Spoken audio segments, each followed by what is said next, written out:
"Why is her hand broken?" the man in the corner whispered, his eyes narrowing as he watched the young waitress struggling to balance a tray of glasses with one arm wrapped in a makeshift bandage. The restaurant buzzed with chatter and laughter, but at that moment, everything faded except for her trembling hands and forced smile. Before we move further into this story, let us know in the comments where you're watching from. We'd love to hear. Let's dive in. No one else seemed to notice, or maybe they just didn't care. She kept weaving between tables, her face pale, her steps steady despite the obvious pain. Every glass she carried looked like it might slip, yet somehow she never let one fall. The man pushed his chair back, jaw tight. He wasn't just any customer, he was the owner, undercover, dressed in casual clothes, testing his staff without their knowledge. He had expected to catch laziness, gossip, maybe sloppy service. What he saw instead was a girl silently breaking herself just to keep the place running. He flagged another server and asked quietly, "Why is she working with an injured hand?" The server shrugged, almost dismissive. She wouldn't take the night off, said she needed the hours. The owner leaned back, stunned. Needed the hours? His business wasn't supposed to break people, it was supposed to give them a livelihood. He watched her again, her face never showing the pain in her hand, only determination to keep serving every table. And then he noticed the details. Her uniform wasn't new, it was washed thin, sleeves fraying. She never wrote orders down because holding a pen hurt her wrist. Yet she remembered every word her customers said. When guests smiled, she smiled back like nothing was wrong. When guests snapped, she bowed her head and whispered an apology. But what shattered him most was when she passed the kitchen window, thinking no one was watching. She flexed her hand, wincing as she tried to close her fingers, her lips trembling as she whispered, "Just one more shift. Just hold on." The owner's chest tightened. Something was terribly wrong. At the end of the night, after the last customer left, he followed her into the back. She was stacking plates one-handed, ignoring the throbbing pain. He finally stepped forward and asked, "Why didn't you tell anyone? Why are you even here with your hand like that?" She froze, shocked to hear a customer's voice in the staff area.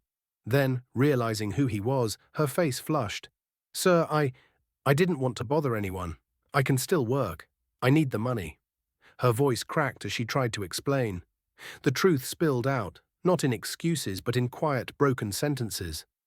Her mother was sick, hospital bills piling higher than rent. Her younger brother depended on her. Missing even one shift meant losing electricity, falling behind on payments, another door slammed in their faces. The owner stood in silence, each word hitting him harder than the last. She wasn't staying quiet because she was tough. She was staying quiet because she thought no one would understand. He finally spoke, his voice low but firm. "And you thought risking permanent damage to your hand was worth it? You thought I wouldn't care?" Her eyes dropped to the floor. "I thought I didn't matter enough to ask." That sentence cut deeper than anything. He realized this wasn't just about her.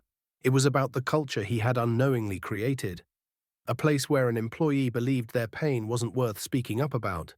He reached out, gently taking the tray from her hand. "You matter more than you'll ever know.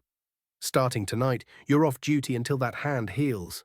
Full pay, and when you're ready, I want you back.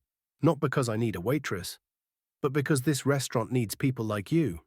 Her lip trembled, and for the first time all night, she let her guard down. Tears welled in her eyes as she whispered, "Thank you. I didn't think anyone would understand." The next morning, the owner gathered the entire staff.